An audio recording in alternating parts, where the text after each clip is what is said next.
Caros amigos da Suma Virtus, sejam todos muito bem-vindos a mais um vídeo aqui no canal do YouTube. Meu nome é Rony Toledo e nesse vídeo eu quero tratar de mais um mito, de mais um engodo revolucionário, de mais uma ideia que infelizmente foi difundida na massa e muitos acreditam que é verídica. Mas nesse vídeo eu vou te mostrar que o Renascimento não é o que dizem por aí. Não é a retomada de uma cultura ou de um ideal artístico que antes estava nublado pela Santa Igreja. Não é o desvendar, não é o apogeu de uma classe artística, cultural que antes era presa a certos ideais, a certos pensamentos trevosos ou, enfim, negativos, como eles visam apontar. Nesse vídeo, então, eu comentarei com você a falácia de que o Renascimento foi algo bom, foi algo natural ou algo benéfico para a cultura europeia da época. Vou mostrar as raízes deste pensamento e os malefícios do Renascimento. Eu já comentei aqui no canal e em diversos textos lá no site da Suma Virtus sobre os desenrolares do movimento revolucionário, sobre a queda dos impérios, sobre a nova versão de sociedade que os revolucionários criaram após a Revolução Francesa, mas eu quero dar um passo atrás nesse vídeo. Eu tratei também do iluminismo, do cientificismo, do humanismo revolucionário pré-Revolução Francesa, mas eu senti a necessidade de trazer sobre o Renascimento, trazer este vídeo sobre o Renascimento para que não haja dúvida de que é um engodo revolucionário que possibilitou, inclusive, o surgimento dessas outras ideologias revolucionárias. Você vai entender tudo ao decorrer desse vídeo. E eu gostaria que você já desse o seu like, já se inscrevesse no canal, caso não seja inscrito, e entre lá no site da Suma Virtus para ler sobre este assunto, pois lá no site está muito mais rico, com muito mais detalhes, e eu tenho muitos artigos falando sobre isso, falando sobre os desenrolares do movimento revolucionário na cultura, na política, enfim, em todos os lugares, inclusive dentro da Santa Igreja. Pois então vamos para a vinheta e depois dela eu te esclareço sobre o mito do Renascimento.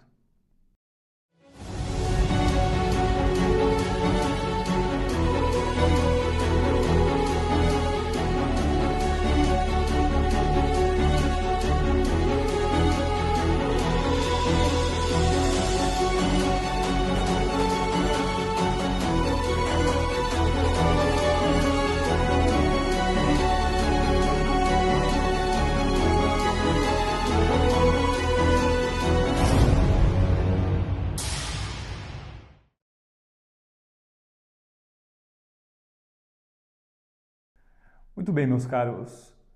Caso você pesquise na internet ou ouça da boca de algum professor universitário, é muito comum que ele diga que o Renascimento é, de fato, como o nome mesmo já diz, um renascer cultural, um renascer artístico. Mas, quando entramos na história, quando entendemos o período, vemos que é uma falácia, é uma mentira. Assim como falam que o Iluminismo é o século das luzes, né? E apontam que a Idade das Trevas, né? Apontam a Idade Média como a Idade das Trevas, os mesmos revolucionários dizem que a Renascença, ou o Renascimento, é o retorno a certas práticas culturais e artísticas, um retorno para certos valores que a Igreja, a Santa Igreja Católica, na Idade Média, ela nublou, escondeu, aniquilou ou coisas do tipo.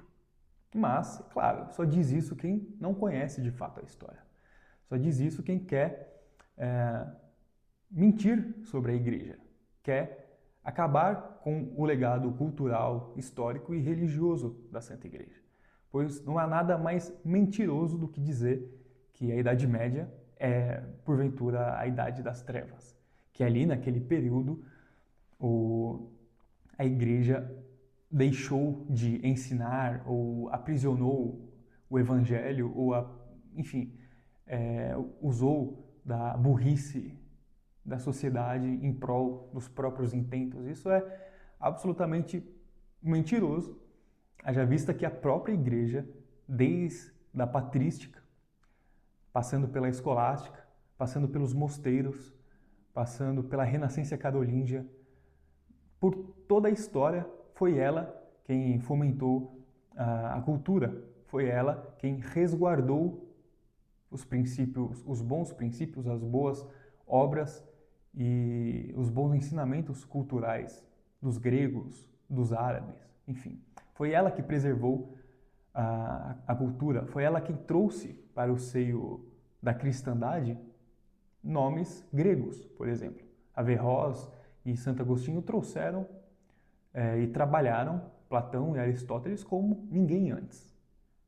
Os mosteiros sustentaram, traduziram, mantiveram absolutamente viva a cultura intelectual, e os monges, além de copiarem a Bíblia, por exemplo, né, os monges copistas, né, eles trabalharam em cima das obras gregas, trazendo o que há de melhor, por exemplo, como eu acabo de dizer, em Platão, Aristóteles, Sócrates e em outros nomes da Grécia. Né? É a Santa Igreja a criadora das universidades. É a Santa Igreja a criadora das escolas tal qual conhecemos hoje. As universidades surgem no meio da cristandade, surge diante de uma demanda da própria sociedade. Né?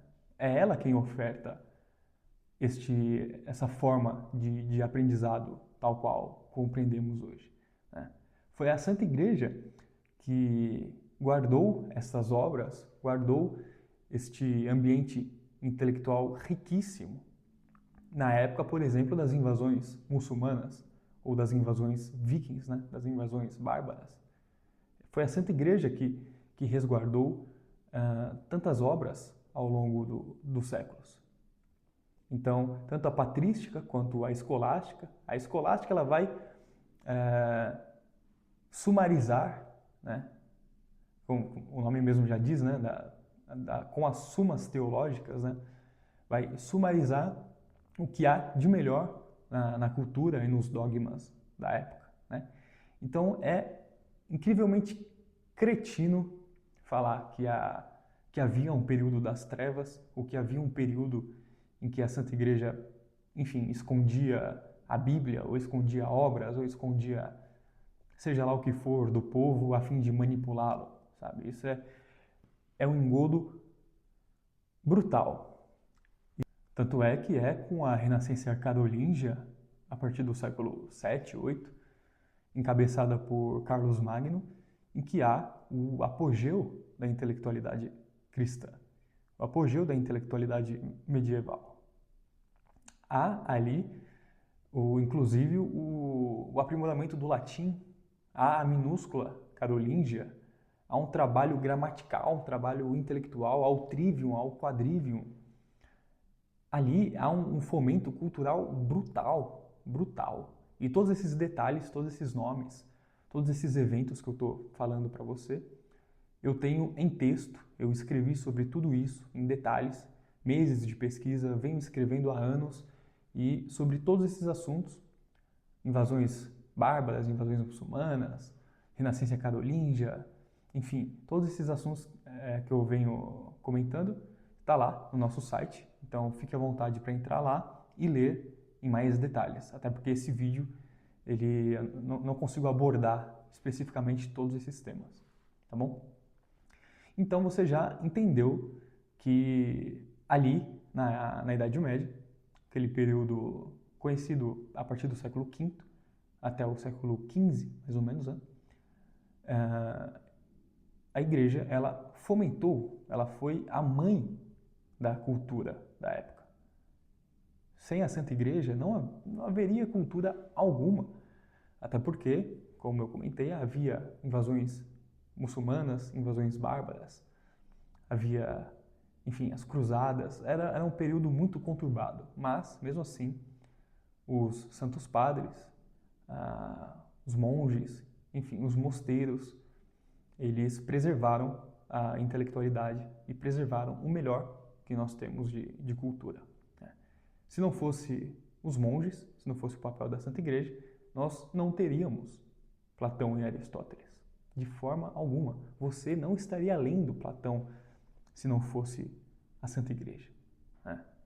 Inúmeras tentativas de destruição, de invasões na Europa, enfim, em mosteiros, foi a graça destes homens, destes monges, desses católicos que fizeram com que conseguíssemos preservar essas obras e tê-las conosco até hoje. Então, vamos falar especificamente agora da Renascença, esse período do Renascimento, que, como eu disse, absolutamente artificial, mentiroso, até o termo é um termo criado, baseado em nada, né? Assim como o iluminismo, né? Baseado em um engodo, mas, como dizia Stalin, uma mentira repetida muitas vezes acaba se tornando verdade, né? Então, pode haver no imaginário popular que, de fato, a Santa Igreja tenha feito coisas que não devia e que esta elite artística, cultural, ela se rebelou e culminou nesse germe desta nova cultura, né? De uma cultura mais verdadeira ou eficiente. Então, na apresentação que eu vou comentar com você agora, te mostrarei como o Renascimento ele foi germinado por uma elite, assim como o Iluminismo, né? Os revolucionários, o modus operandi é sempre o mesmo, né? Nunca é algo natural, nunca é algo do povo, né? É sempre uma elite ocultista, uma elite satânica, uma elite anticlerical, uma elite anticristã que encabeça esses tipos de ideais revolucionários e que forçam o povo a engoli-los, né? Você pode ver, é assim em todo lugar. Pois bem, então falaremos da verdade sobre o Renascimento. E eu vou te mostrar como essa elite política e ocultista forjou o mito da modernidade. O mito que, infelizmente, muitos acreditam. A justificativa dos renascentistas era que havia uma letargia intelectual durante a Idade das Trevas. Havia uma barbárie artística e ausência de técnica. Então, houve um despertar súbito no século XIV pela redescoberta da razão. Então, veja, é um engodo, é uma mentira. A premissa é mentirosa. Como eu disse, houve um apogeu cultural jamais visto na Idade Média. Houve a Renascença Carolíngia, houve o Trivium, o Quadrivium. Havia também as catedrais góticas, neogóticas, enfim. Aquelas construções que, de fato, você via aquela beleza brutal. Aquela técnica nas construções, uma beleza artística, uma beleza arquitetônica, de fato, que os homens que a construíram faziam justamente no intento daquilo mostrar o quão sagrado era a fé. Então, quando você olha para uma basílica ou para uma igreja belíssima, uma igreja, enfim, gótica, barroca ou coisa do gênero, você vê aquela beleza brutal, você vê aquela beleza de cair o queixo. Porque aqueles homens, aquelas mulheres, aquele povo que trabalhou, né, na criação daquele prédio, daquela iniciativa, estava fazendo por Deus, estava fazendo pela Santa Igreja, estava fazendo para mostrar, para dar para colocar fisicamente, né, a sua fé no mundo, para mostrar de forma artística o Evangelho. Então, quando você olha para uma catedral, você ali está vendo o Evangelho. Você está vendo os ensinamentos, os pilares da Santa Igreja. Você está vendo o Novo, o Velho Testamento, de forma visual. Né? Mas há, né, essa narrativa forjada para legitimar a secularização, para legitimar este anticlericalismo. Então, a invenção do termo Renaissance, né, Renascimento, se deu por Julius Michelet, né? E outro nome importante deste movimento é o Jacob Burckhardt, né? Historiadores anticatólicos de matrizes iluministas. Como eu comentei com você, houve no século 8, 9, a Renascença Carolíngia, encabeçada por Carlos Magno, que impulsionou a intelectualidade da época. E os monges, os copistas, né, são muito conhecidos, característicos, por justamente fazer cópias, não só da Sagrada Escritura, mas das principais obras da época. Então você imagine, meu caro, o trabalho, o amor que esses monges precisavam dedicar para fazer cópias da Sagrada Escritura ou de obras importantes.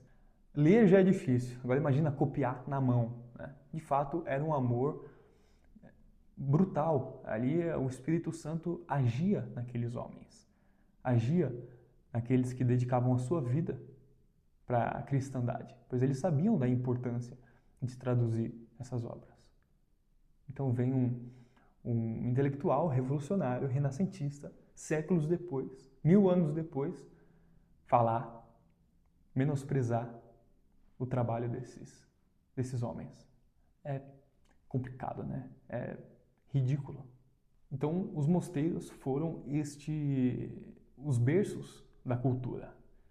Eles preservaram o Ocidente.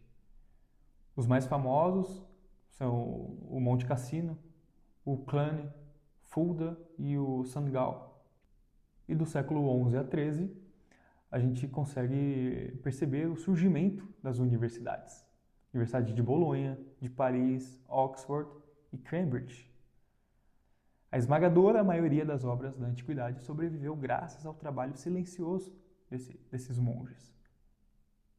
E o surgimento das universidades surgiu do trabalho desses monges, de padres, bispos, que viam a necessidade de evangelizar e educar os povos. Então, como é que surgiram as universidades na prática, né? As universidades, as escolas? Da necessidade de evangelizar, da necessidade de educar, de alfabetizar os povos. Pois a economia da época, um pouco melhor, né? Um feudalismo um pouco mais técnico, né? Onde os povos não passavam tanta necessidade como outrora, como há 500 anos antes, né?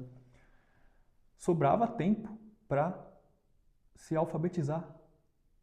E a Santa Igreja via a necessidade dos povos estarem aptos, dominarem o Evangelho, dominarem os dogmas, para não só sustentarem a própria fé, mas para se educarem de fato. Foi a Igreja que decidiu, que lutou por fomentar a cultura nos povos da Idade Média. Foi a Igreja que sentiu a necessidade que para o ser humano absorver o que há de melhor na Santa Missa, por exemplo, há a necessidade de dominar o idioma, não só o idioma local, como o latim.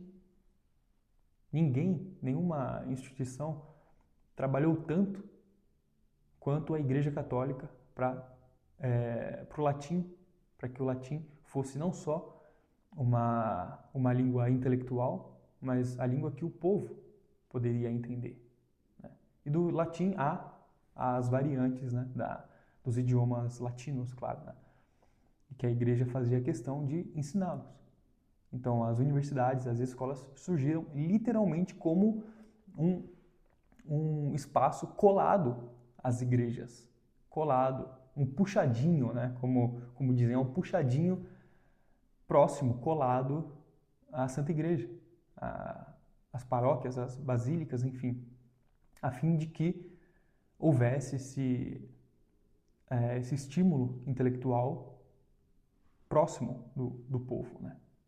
E foi nessa época que surgiram gigantes como Santo Anselmo, Santo Roberto Magno, São Tomás de Aquino e etc, etc. A mentira da imperícia artística podemos ver, por exemplo, nas catedrais góticas, como eu citei anteriormente. O argumento da barbárie medieval cai por terra perante a grandiosidade da engenharia gótica, cuja capacidade técnica superava largamente várias épocas do período clássico. Então haviam arcos, córticos, arcobotantes, uma engenharia incrível que permitiu paredes translúcidas de vidro, né? Impossíveis no período helenístico, por exemplo. Então você olha aquelas capelas, aquelas basílicas, aquelas catedrais e vê a rosácea, né? Você vê aquela costumeira obra artística de vidro, né? Os córticos, toda aquela engenharia incrível, incrível. Então, como dizer que a arte, que a engenharia estava obsoleta ou coisa do tipo, né? É quem realmente não entende como se deu a Idade Média. Realmente não entende como era a sociedade, como era a vida, a arte naquela época. Então há um ponto de virada, porque o Renascimento ele não foi a descoberta de nada, mas um método revolucionário. E havia a herança greco-latina guardada pela Santa Igreja, estimulada pela Santa Igreja, cultivada por ela, num patrimônio integrado, um patrimônio cultural riquíssimo e estimulado, onde os clássicos eram assimilados e subordinados à fé e a serviço da virtude moral. A razão era serviço da verdade, ela atuava em serviço da verdade. O desvio dos humanistas e dos renascentistas, posteriormente, se dá na apostasia, na crença de que a antiguidade pagã era erguida como um modelo absoluto de vida. A virtude moral converte-se em um virtuosíssimo cego e a busca pela glória efêmera. Então, o Renascimento, longe de cultivar ou trazer à tona elementos culturais e artísticos, na verdade, ele foi estimulado, germinado, criado por uma elite que nada mais queria do que romper com os laços e com os dogmas da época. Queriam, no final das contas, liberdade, né? Liberdade para ir contra ao que instituía a Santa Igreja. Então, todo este mito da Renascença se dá porque uma elite queria se desvincular dos dogmas e dos ensinamentos da fé. Então, para que não houvesse uma apostasia geral, esta elite ela precisou manipular as castas artísticas da época, financiar certos artistas, estimular certas visões e certas narrativas para que não ficasse feio para elas, né? Então era necessário este mito fundador para que os próprios desejos da elite fossem justificáveis. Então, fortunas dinásticas enormes, acumuladas através do comércio, por exemplo, com a família Médici, Sforza, Borgia, foram usadas para financiar, por meio do mecenato, por meio de um canalizador, um dinheiro ilegítimo que patrocinou artistas e intelectuais renascentistas. Houve então uma blindagem cultural, uma blindagem de narrativa.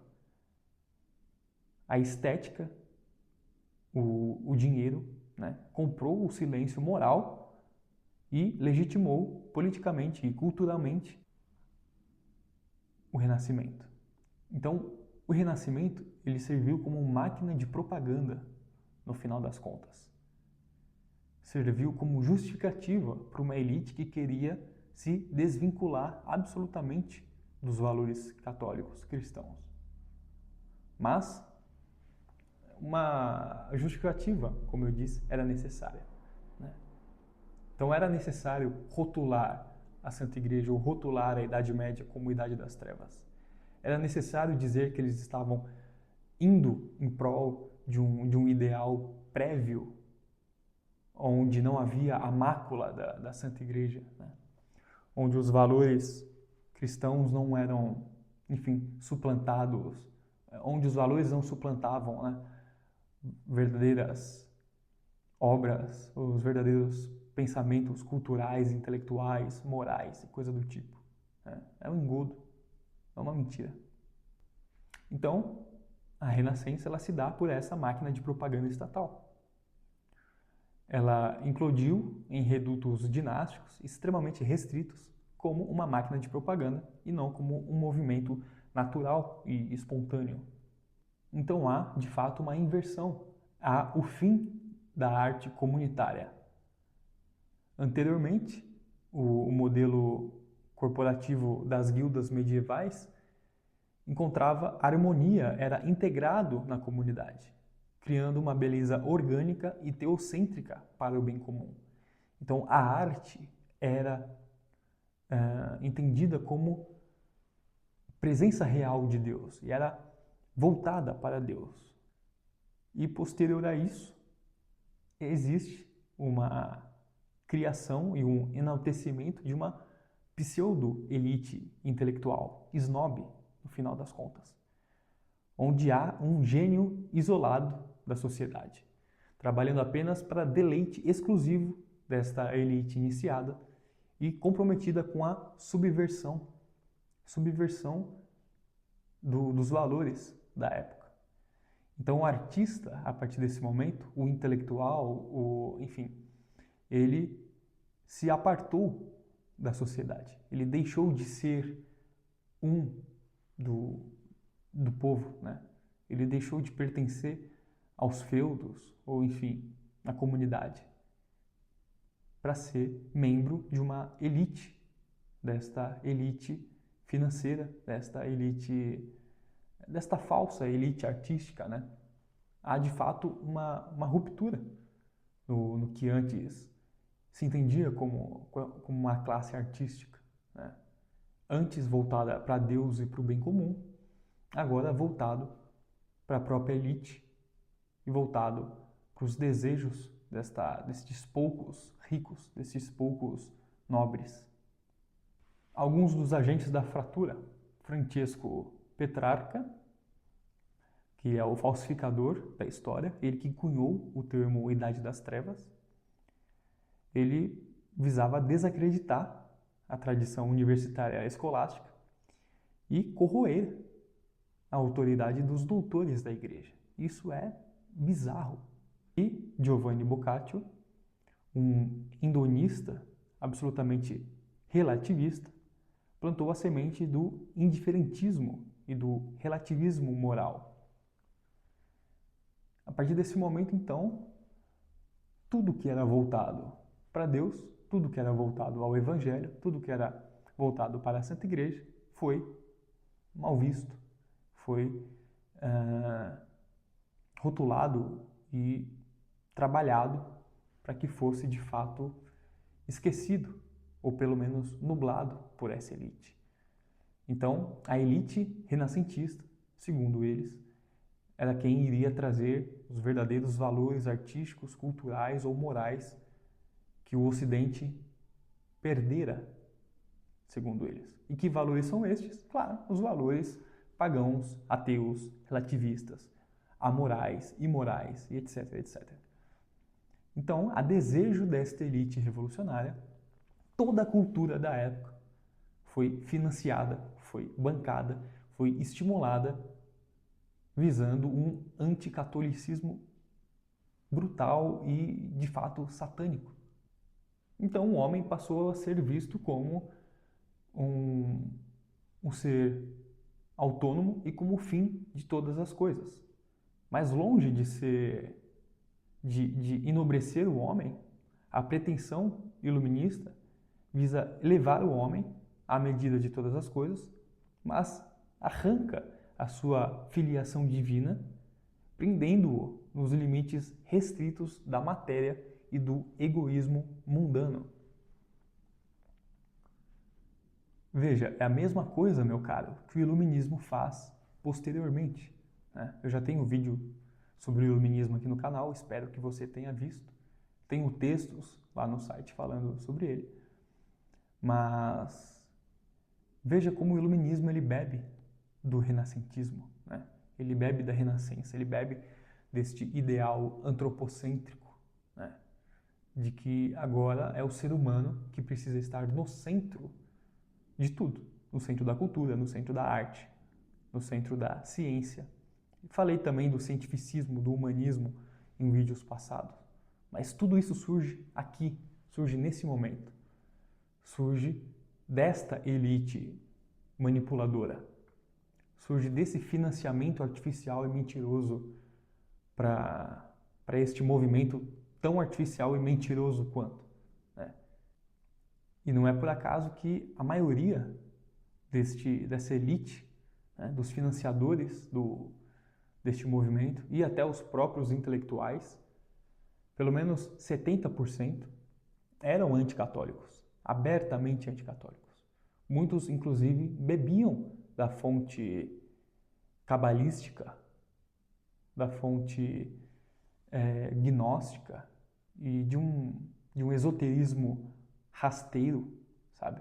Não é coincidência isso. Eles eram de fato anticatólicos, abertamente anticatólicos. E no final das contas, há a face oculta do Renascimento. Como eu disse, a substituição da contemplação cristã pelo apetite prometêutico de esotéricos renascentistas. De um lado, a cabala judaica, do outro, uma magia hermenêutica, uma macumba no final das contas, né? Um esoterismo, um ocultismo satânico e uma astrologia ocultista, né? Uma astrologia por adivinhação. Muitos deles seguiam essa tríade do mal, essa tríade satânica. E é claro que esses ideais não ficaram na cultura, né? Eles partiram para a política, posteriormente, por exemplo, com Maquiavel. E posteriormente a isso, né, muitos revolucionários vão beber da fonte de Maquiavel também, né?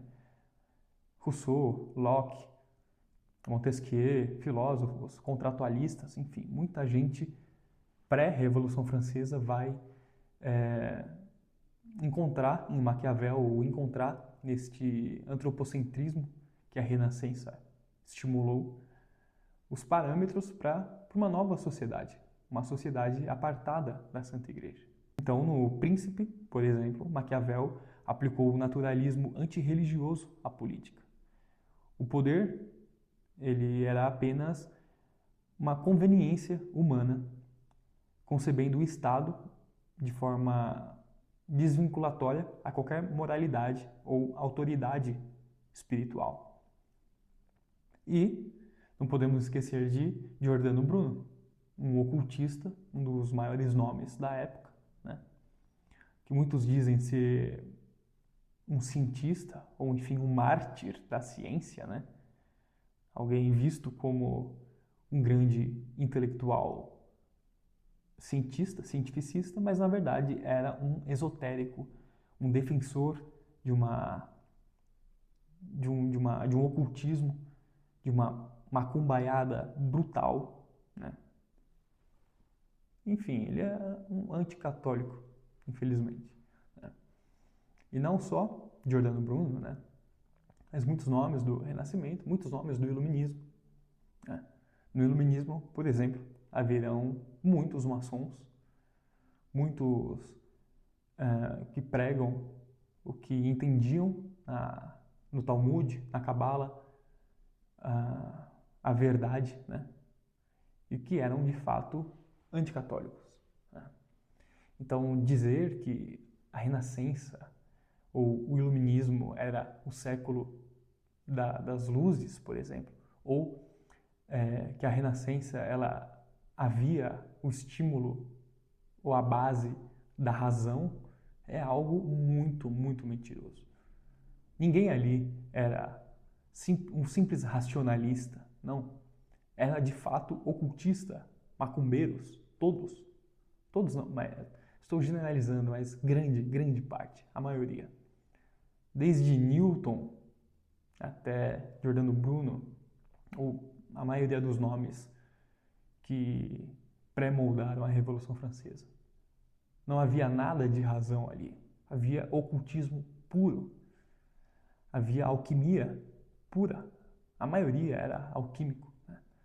A maioria, infelizmente, vendeu sua alma, trabalhavam com coisas ruins, pesadas, de fato, satânicas. E isso é amplamente documentado, não sou eu que estou inventando. Não sou eu, por eu ser católico, eu estou rotulando todos de satânicos e ocultistas, enfim. Não sou eu que estou dizendo. É amplamente documentado e você pode entender melhor fazendo algumas pesquisas na internet, né?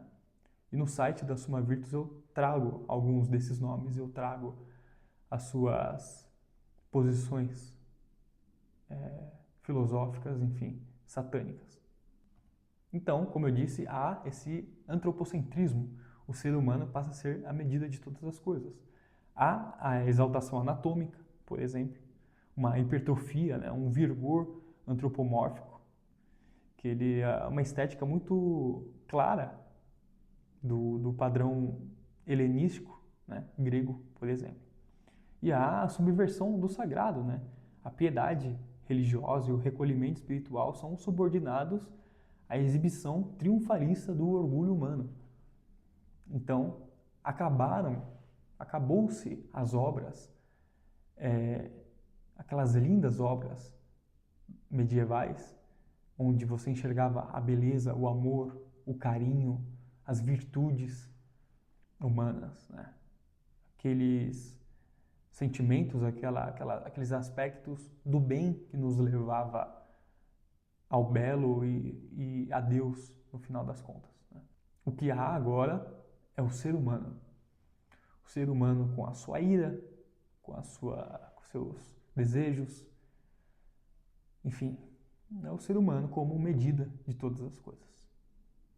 E qual a matriz dessa fratura? Essa tabela, ela mostra esse diagnóstico civilizacional. A cosmovisão medieval, como eu venho mostrando aqui no vídeo, havia uma síntese harmoniosa entre fé e a razão. Aí que estava a fonte do conhecimento. Agora, com o Renascimento, há esta autonomia, pseudo-autonomia do ser humano, o culto à razão, mas, no final das contas, uma magia, um gnosticismo e um ocultismo brutal. A visão da natureza residia no reconhecimento das leis da criação, da lei natural, da lei moral. Agora, um domínio utilitário, cientificista e amoral. A função da arte, anteriormente, refletia a beleza de Deus na comunidade. Era uma arte voltada a Deus. Agora é um exibicionismo. Aquilo que retratava os desejos da própria elite iniciada. A matriz do poder era subordinada à moral cristã. E a partir daí, né, do Renascimento, o Estado vira soberano e a política maquiavélica, amoral, surge. Então veja como a concepção cultural ela vai mudando, ela sofreu mutações graças a este movimento, que culminou na Revolução Protestante, culminou no Iluminismo, na Revolução Francesa, na queda dos impérios, no humanismo, no cientificismo, etc, etc, etc. Na Revolução Russa, né? Aí a gente pode traçar essa linha do tempo, né? Mas, digamos assim, que o Renascimento ele é a porta, é o marco inicial de todas as desgraças vindouras, né? Antecessora, obviamente, né? da Revolução Protestante, né? Sem a Renascença, dificilmente haveria a Revolução Protestante, pois ela surge justamente, né, deste ideal antropocêntrico, deste desejo de se apartar da Santa Igreja, deste desejo de colocar os valores amorais e morais da elite em prática, né? Sem que a sociedade se submeta mais à autoridade do Santo Padre. Então, o Renascimento ele abriu portas. Infelizmente, abriu as portas do inferno, né? Então, a genealogia da crise, ela é bem clara. E essa foto, ela retrata perfeitamente essa linha do tempo do século XIV, este humanismo, este renascimento, esta ruptura, né? A Revolução Protestante, as guerras religiosas um pouquinho depois, né? No século XVII, a Revolução Cientificista, Humanista e coisas do tipo. No século XVIII, o Iluminismo e, posteriormente, a Revolução Francesa. Todos esses movimentos partilham o mesmo vetor de destruição, a progressiva emancipação do homem da autoridade espiritual da Igreja e da ordem sobrenatural vigente na Europa, por exemplo.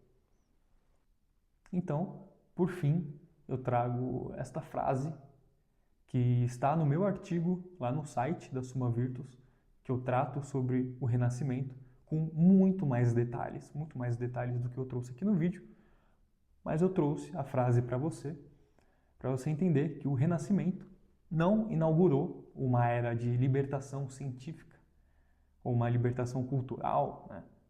Mas sim uma crise civilizacional sobre a falsa promessa de tornar o homem num Deus na Terra através do antropocentrismo, do ocultismo e do materialismo, desvaleu o homem moderno, entregou-o ao relativismo e ao indiferentismo fragmentador. Então, meu caro, o Renascimento, ele é um dos marcos zero, né? É um ambiente cultural, artístico, filosófico, né? Que ganha corpo, depois ele vai ganhando um corpo com o decorrer das décadas, dos séculos, né? E o mito fundador só vai se enobrecendo, né? As elites vão usando disso para colocarem os seus desejos, seus intentos em prática, né? Então, a partir desse momento, todo desejo carnal, por exemplo, todo desejo, tudo era visto como antropocêntrico, né? Tudo podia a partir desse momento. O Renascimento ele abre esta brecha cultural para um novo tempo, né? Um novo tempo onde não mais havia pecado, não mais havia moral ou dogma ou coisa do tipo. Havia o homem e o seu desejo, né? Havia o homem composto apenas por matéria, né? Por carne e osso, não composto por um espírito, não composto por uma alma, mas composto apenas pelo que era visto, palpável e material. E a partir daí, o ser humano se deu como fim de todas as coisas, né? Porque agora, se não há Igreja Católica, ou se a Igreja é corrompida e o que vale é os valores do homem, né? Os valores amorais da sociedade. Se não há dogma, se não há nada, o que há é a vontade da elite, é a verdade do governante, é a vontade da patota revolucionária, no final das contas, né? Então, a partir daí, tudo que é ideologia, tudo que é pensamento anticatólico, revolucionário vai surgir. baseado nestes ideais maçônicos judaizantes, sabe? Relativistas e morais. Infelizmente, vemos resquícios disso, né? Esta nova versão de homem, essa nova versão de sociedade, ela está aí, foi brutalmente consolidada, né? Brutalmente consolidada. Cabe a nós nomeá-la da forma correta, né? Como algo anticatólico, algo satânico, anticristão, né? A partir daí, novas versões de homem e de sociedade foram criadas, jogando para longe os ensinamentos da igreja, jogando para longe a doutrina social da igreja, jogando para longe o reinado social de Nosso Senhor. E o que vemos é a apostasia geral das nações, tal qual hoje em dia. Certo, meu caro? Bom, eu espero que você tenha entendido sobre esse tema. Caso haja dúvida sobre qualquer aspecto, qualquer nome, data ou, enfim, qualquer explicação maior, você encontra lá no site. Temos muitos artigos falando desse tema e dos seus desdobramentos, né? Caso ainda persista a dúvida, você pode entrar em contato conosco ou falar aí nos comentários do vídeo, tá bom? Então eu peço que você se inscreva no canal, deixe o seu joinha, vá lá no nosso site, faça o cadastro gratuito, você pode fazer um cadastro gratuito e já receber muitos conteúdos, ou para ter acesso aos conteúdos exclusivos, aos conteúdos premium da Summa Virtus, eu peço que você adquira um plano de assinatura, tá bom? Eu vejo você então no próximo vídeo.